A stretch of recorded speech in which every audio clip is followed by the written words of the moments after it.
आमदार अपात्रता सुनावणीमध्ये आजही ठाकरे गटाचे प्रतोद सुनील प्रभू यांची उलट तपासणी सुरू आहे। प्रभूंवरती 21 जूनच्या व्हीपवरून प्रश्नांची सरबत्ती सुरू आहे।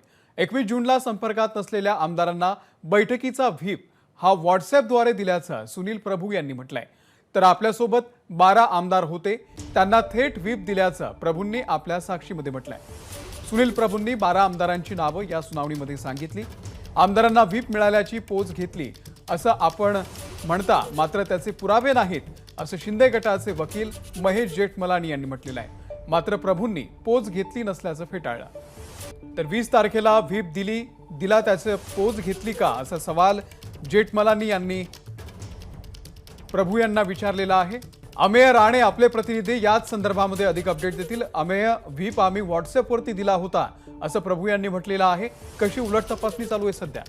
अमोल, शिवसेना ठाकरे गटाचे प्रतोद सुनील प्रभू यांची आजही उलट तपासणी सुरू आहे। शिंदे गटाचे वकील महेश जेठमलानी हे त्यांना प्रश्नोत्तर विचारतात आणि त्यांची समाधानकारक उत्तरं त्यांच्याकडनं दिली जातात।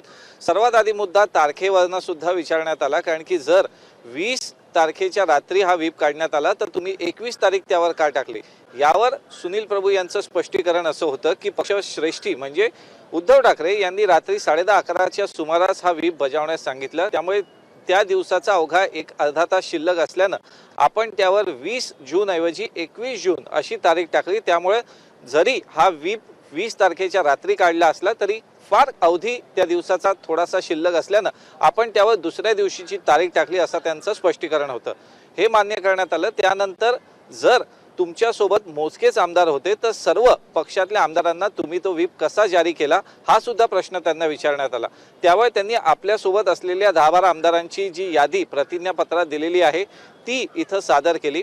त्याचबरोबर उर्वरित जे आमदार होते, काही आमदार हे अधिवेशन चालू असल्याने आपल्या निवासस्थानी होते, काही जण रेस्ट हाऊसमध्ये होते, तर काही अन्य ठिकाणी होते। तर प्रत्येकाला आपण पोच म्हणून प्रत्यक्ष सुद्धा आपल्या सदस्यांकडनं किंवा आपले जे कारभारी असतात किंवा जे कर्मचारी असतात त्यांच्याकडनं ते व्हीप पाठवले होते।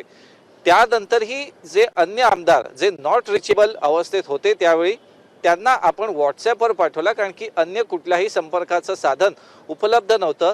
हे सर्व आमदार फोन बंद करून बसले होते, त्यांच्याशी फोनवर संपर्क झाला नाही। ज्यांच्याशी फोनवर संपर्क झाला त्यांना प्रत्यक्ष आपण सांगितलं, तर ज्यांच्याशी संपर्क झाला नाही त्यांना आपण व्हॉट्सअॅपच्या माध्यमातून हा व्हीप जारी केलेला होता। ज्या पद्धतीनं त्यांना उद्धव ठाकरे यांनी तातडीनं ही बैठक बोलावण्याचे आदेश दिले, तसा त्यांनी तातडीनं कारवाई करत हा व्हीप जारी केला। त्यानंतर हा व्हीप तुम्हाला सुद्धा लागू होतो का, कारण की आमदार या नात्याने तुम्ही सुद्धा त्यात सहभागी होतात।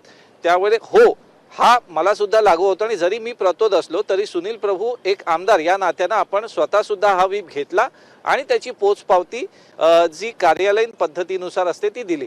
त्यामुळे प्रत्येकाला आमदाराला हा व्हीप आल्यानंतर एक सही करून आपण हा व्हीप स्वीकारला आहे याची पोचपावती सुद्धा द्यावी लागते। ज्यांनी ही दिली त्यांची नावं दिलेली आहेत, परंतु ज्यांनी व्हॉट्सअॅपवर दिला त्यांचं काय, या संदर्भात आता सुनील प्रभूंना पुढचे प्रश्न विचारले जात आहेत। अपेक्षा अशी आहे की आता 2 वाजलेले दुपारचे, त्यामुळे लंचसाठी ही कारवाई थांबवण्यात येईल आणि लंच ब्रेक नंतर दुपारच्या सत्रात पुन्हा एकदा सुनील प्रभू यांची उलट तपासणी सुरू राहील। अमोल, या संदर्भातले अपडेट आम्ही तुमच्याकडून घेत राहू। अमेय, तुर्तास धन्यवाद या संपूर्ण माहितीबद्दल। एबीपी माझा, उघडा डोळे बघा नीट।